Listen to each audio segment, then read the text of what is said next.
All right, welcome to the 2026 SEC Baseball Tournament Game 14 post-game press conference. We're joined by the Auburn Tigers, represented by head coach Butch Thompson, along with left fielder Bub Terrell. In a moment, Coach will give us an opening statement, and then we'll take questions directed to Bub only, please. Tatum and Reed have microphones on each side of the room. Please wait for the microphone when asking your question. Coach? Yeah, congratulations to Arkansas. I wish them and Georgia the best tomorrow. I don't think there's any doubt with our players and our coaching staff and our program that we had, every desire and intention to try to be playing tomorrow. So disappointed, but thought our guys absolutely, if you looked at the defense for the time we were here, the pitching we run out there, some moments we had, offensively, even I think we out-hit them tonight there. I think even coming out of the rain delay, just didn't score or put anything together there. I think Eric Guevara had two as good at-bats as he could there coming out of the rain delay, and line drive to second and center field there in his last at-bat. Mason McCrane down to the last pitch did a very nice job for us. So disappointed with outcome, but I absolutely thought this was great training. Even the rain delay, we feel like Petrovic's going to go 6 or 7 innings every time he takes the field, but no excuses. And Hetzler comes in and goes the rest of the way. I think we threw 2 pitchers each and every game. So I just thought the guys did a good job playing the game. The game tonight, we've played a little bit this year, and so that's the one thing I told the guys. Can we keep working hard? We get to try to play for another championship next week, and that's one more last little step of completion, I think, for us to prepare well and find one more little nugget to break through there, and I think we will. And I'm looking forward to getting back home in preparation for next weekend. All right, if there are questions for Bub, please raise your hand. Start on the fifth row on the right. Bub, just that play at the wall right before the delay, can you just walk us through that and just what's going through your head as you're going up there to make that play? It was early in the game, and the wind was blowing a lot. And before that inning, I had went out and, tracked my steps and see, how many steps it takes to get to the wall.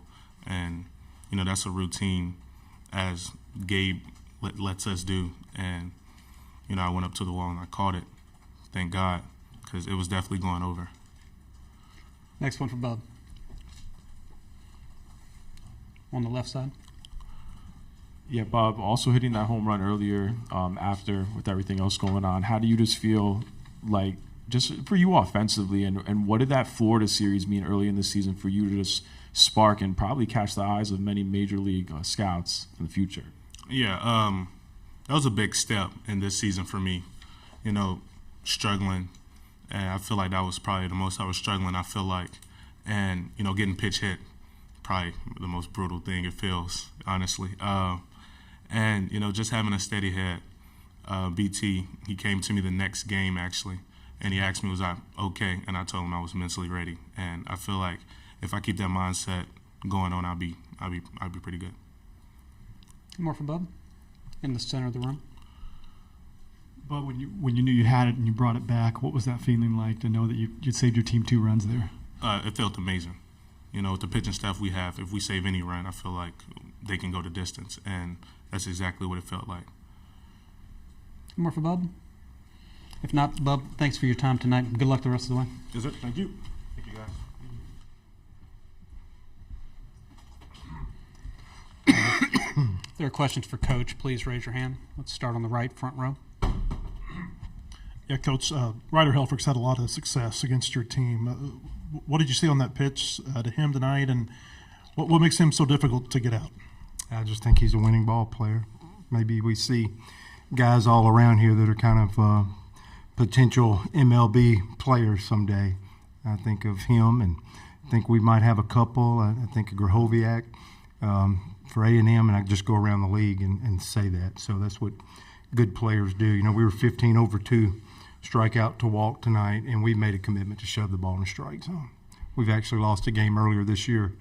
We struck out 18 and walked none. Now, Arkansas matched that pretty good tonight. I think McIlvain was more of the difference.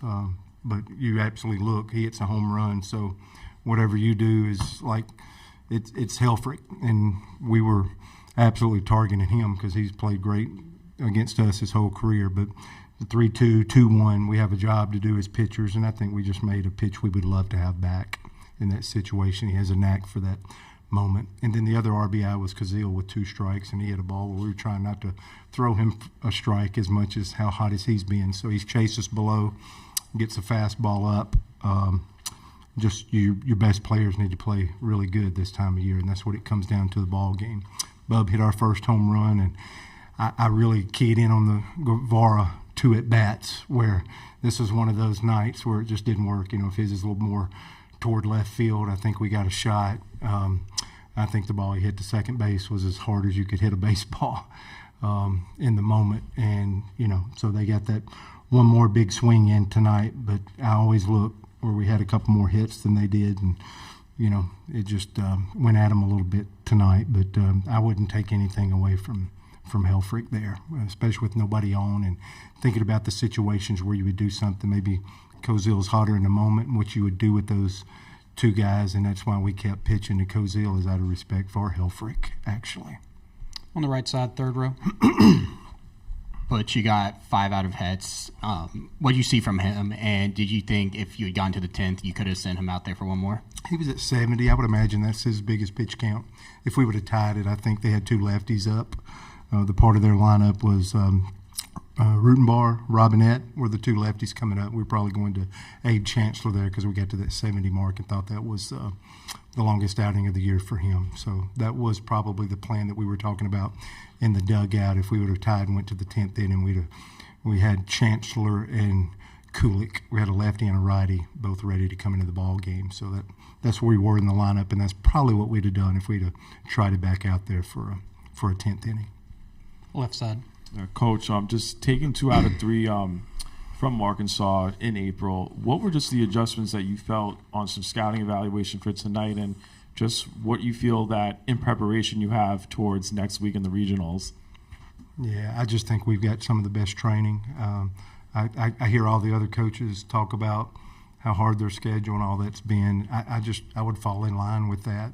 It feels like every day that if we've played the toughest schedule in America, teams like Arkansas, we've just got to play each and every day. There's nothing we can drill in practice or come up with that would prepare us for, anything that we're going to see. I think that's what the SEC does. I think that's why the last 6 national championships and 11 of the last 16 have come out of this league. It's because of the training that you do all year against one another. You get some accelerating confidence from playing great against a team like that and beating them 2 out of 3, and then you get your heart ripped when you feel like, hey man, you're doing everything that you can. And that's why we got to find one more little gear, maybe, because we lost a 3-2, 2-1 ball game to them. We 10-runned them one time, and I can't remember the other score. We got to find a way to push through there. But again, college baseball, I'm trying to teach these pitchers to shove it in the strike zone. It feels like we were close to 70% or maybe north of that tonight. At my stage of my career, I want a pitching staff that's absolutely committed to that, even if one of their guys hits a home run, as opposed to walking 9 or 10 and not giving yourself a chance in a ball game and playing that Russian roulette that way. I'm done with that. So the guys that absolutely are towing the rubber for us are guys that we're committed to the strike zone. And there are times to duck and dodge. I would say if I ask you to list 20 things that command does for you, to have authority over the baseball and throw strikes, if you throw enough command up there, you should be able to throw some balls here or there. So, again, if they're going to shove it in the zone, make a mistake, and a great hitter hits a ball, I'm going to kind of stay with them on that deal. But that probably was most home runs are thrown, and I think that was the case there, where that was just probably not the quality of pitch that he threw up there for 5 innings for most of the time. But if we go down, I want you to earn it, and that's kind of been our deal, and that's kind of what happened tonight. On the second row on the right.